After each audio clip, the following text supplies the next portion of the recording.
Hindi man tayo kasal, pero araw-araw pa rin kitang pinipili. Hindi dahil kailangan, kundi dahil gusto. Gusto kong gisingin ka tuwing umaga.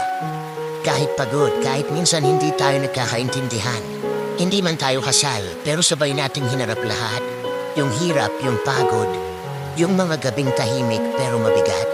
Sabay tayong natutong maging matatag. Hindi lang bilang magpartner, kundi bilang magulang, bilang magkaibigan, bilang dalawang taong piniling manatili kahit mahirap.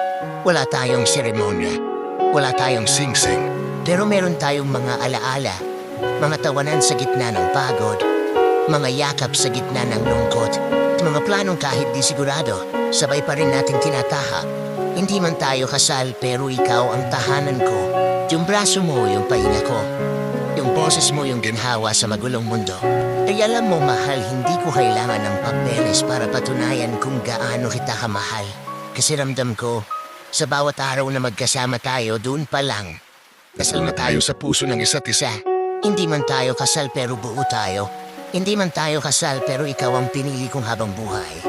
Hindi man tayo kasal, pero sa bawat araw na lumilipas, pinapatunayan nating mas matibay pa. Minsan, ang relasyon na pinanday ng hirap, kesa sa relasyong ginastusan ng marangyang kasal. Kaya salamat mahal, dahil kahit sa hirap at ginhawa, ikaw pa rin ang pinipili ko, araw-araw, paulit-ulit at buong puso.